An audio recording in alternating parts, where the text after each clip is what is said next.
so I guess I don't like the new Daily Bugle very much. And before you go ahead and kill me in the comments section, I want to start by saying I don't think Mark Stafford did a bad job on this set. I mean, look at it. It's one of the biggest Marvel sets we've ever had, stacked full of references and even memes that I'm hoping slip by a few of the QC people at LEGO. This guy's clearly a fan of Spider-Man, but I still think there are a few issues with this set. Yeah, they may be small things, but overall it's something the classic Marvel and DC comic sets suffer from, and no one is talking about it in their reviews, so I thought I'd bring it up. Now, obviously, I don't own this set yet, as I'm not part of the LEGO Ambassadors Network, but the people that are part of that LEGO Ambassadors Network have been sent this set early for them to review or build, so I'll be featuring some of their footage in this video. The link will be in the description if you want to go and watch their videos after this one. Even though I don't like the set as a whole, looks-wise, I think this is a very nice looking set. There's no doubt in my mind that a lot of collectors will be buying this set for a almost 3-foot tower to sit there on their desk. I quite enjoy the fact that it actually looks very reminiscent of the comic books, rather than doing some sort of Sam Raimi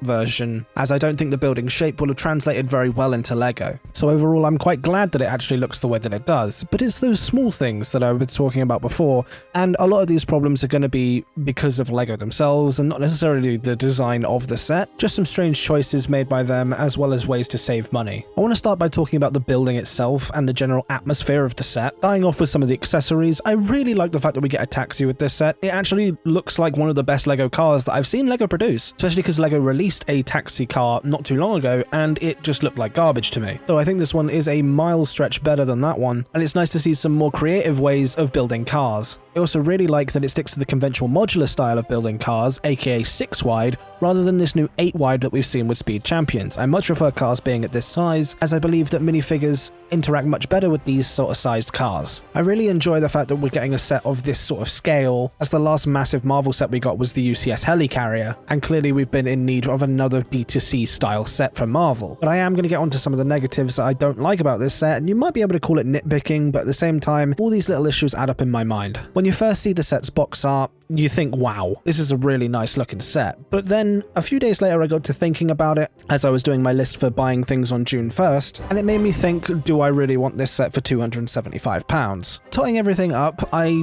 determined to myself that it actually looks really repetitive to build. Now, I'm not talking Colosseum levels of repetition, but even from the box art here, you can see apart from that window that the Green Goblin is breaking through, each one of these building layers looks to be very similar in build style, and anybody using the fact that we get a billboard on one level as a different accessory to change up the layers, I could just say that they're talking crap. It's 3 plates and some stickers. It's not exactly going to be a massive chunk of the building instructions taken up by a different method of building. This is why I'm really glad that we've got interiors for each floor. I really hope these interiors make each module of building feel really unique and make it so it's not so repetitive in the grand scheme of things. And you can see in these pictures here that some floors have walls and some floors don't, but even with these walls, each module looks relatively the same with just a different floor tile. Now, I hope these interiors make it interesting enough to the point where it doesn't feel like I'm just repeating the same step over and over again. And I think this is personally why I don't like building buildings out of LEGO. I just feel like it gets really repetitive, especially with things like a skyscraper,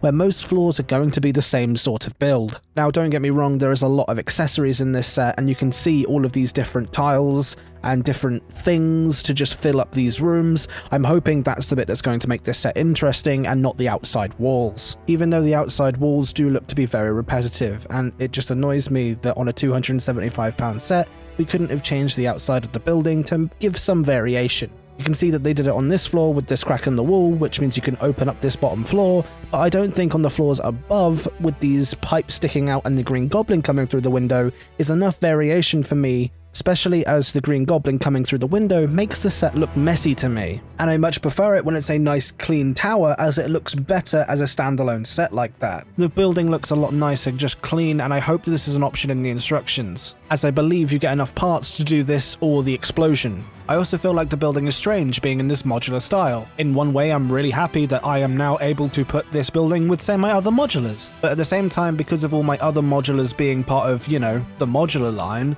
all of my minifigures are yellow compared to all of these ones which are skin tone and flesh tone. I find it odd that it's trying to do this whole kill two birds with one stone kind of situation, where modular builders are kind of in the market for this set, because, you know, modular builders want a skyscraper type thing and they could just choose not to put the Daily Bugle sign on it or something along those lines and just have a skyscraper in their modular city. You know, getting the 25 Marvel minifigures is just kind of a waste of time. Like I say, just kind of nice that they included this feature, just a bit of a confusing one. And that leads me on to the biggest problem I have with this set, and that is the minifigures. Which is strange because I feel like I'm repeating myself with every bloody set that comes out this year. And these minifigures, 25 though there are just extremely disappointing. Not only have we seen them in every single other set this year, everybody seems to be blinded by the fact that only 2 figures have leg printing out of 25. If I'm honest, I think LEGO's just trying to do this to get away with being lazy. It's actually a really big problem that a lot of the Marvel and DC sets actually have when it comes to leg printing, just not having any. If you compare this to Star Wars, the closest set to this one would be the Playscale Death Star, when pretty much all of them have leg printing at this point. And yes, the one from 2008 didn't have any leg printing, but I don't know if you guys have noticed, but we're not living in 2008. These figures not having leg printing just does such a disservice to the set.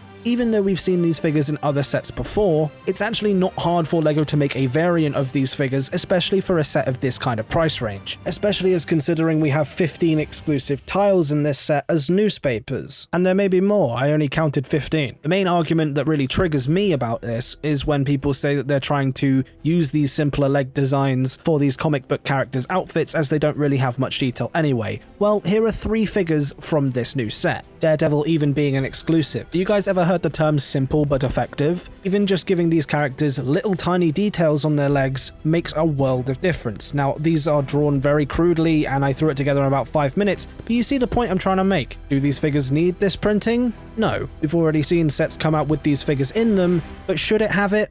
Probably. At the end of the day, you're spending 275 quid on a set. You should be getting the best of what you can get for that 275 pounds. It's not a cheap set. Even if it is just exclusive leg printing to make the figure look more complete, would make me like this set more even if I am getting a repeated figure. And like I say, this is nothing against the set itself and it's mainly a LEGO problem in general, but it's a shame that these Marvel figures have now suffered because of LEGO trying to cut corners and save some pennies. And I mean literal pennies. It does not cost LEGO a lot to print minifigure legs. It's not like they're creating an entirely new mold. And some people, yes, argue that the dual molded legs warrant not having leg printing, but I highly disagree. Yes, it works in some cases like Black Cat and Spider-Man, but I give Spider-Man a pass because he's got arm printing, which by the way, no other figure has in this entire set.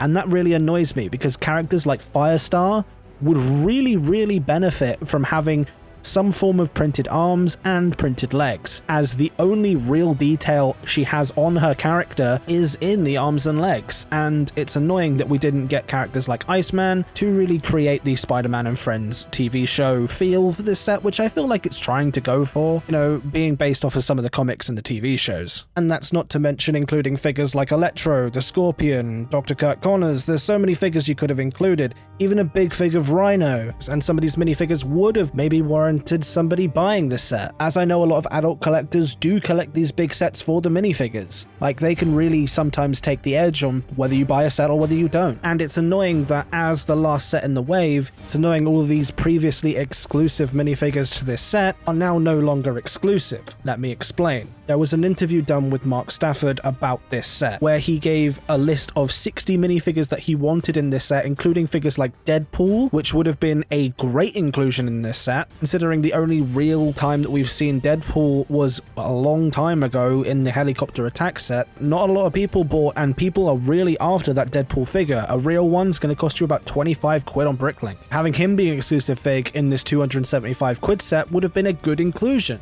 as it basically wouldn't have affected the value of the figure at all. Just would have made him a bit more achievable to actually buy in a real LEGO set, especially if people are going to be buying this set anyway. And it would have totted up the score of making it 3 minifigures with leg printing. But one of the main things we found out in this interview is that LEGO decided very early on about what this set was going to be and how many figures it was going to include, and then they actually took figures from that set and put them in the previous sets. Hence why we're seeing a lot of duplication in terms of figures along these sets. Again, nice that LEGO are deciding to include 25 minifigures in a Marvel set, but it's a shame that those 25 figures are also the ones needed throughout the wave. Which is annoying because it now feels like, because this set was revealed last, all of these other sets have had these figures first when that's not been the case, and it feels like this big Daily Bugle Marvel set now no longer has the amount of exclusive figures that we would like it to have. And the exclusive figs that it does have seem very lackluster. Figures like Punisher and Daredevil not having leg printing, same with Black Cat, again would have made me feel like it's worth that 275 quid that you're putting down to buy this set. And yes, don't get me wrong, it's nice to have some of these civilian figures in LEGO form,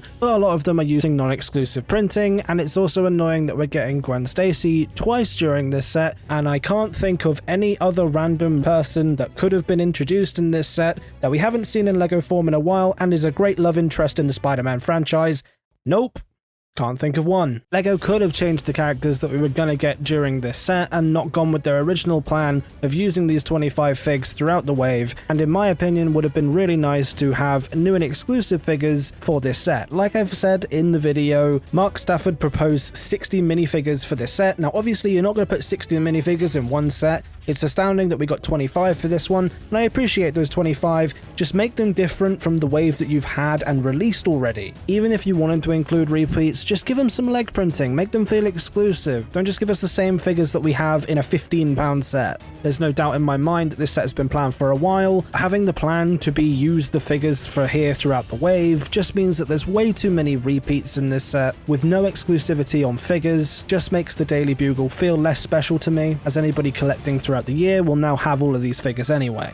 And if you're not buying it for the minifigures, it means you must be buying it for the build, and yes, it's full of really awesome references, but is it going to be worth that £275 that you and me and the average Joe are going to have to fork out to get our hands on this set? I don't know, I guess we'll see. Let me know what you guys think of the Daily Bugle set in the comment section below. Thanks to all the members that make this video possible. If you want to become a member and a subscriber as well, the links are all down below, and I will speak to you guys in the next one. Goodbye.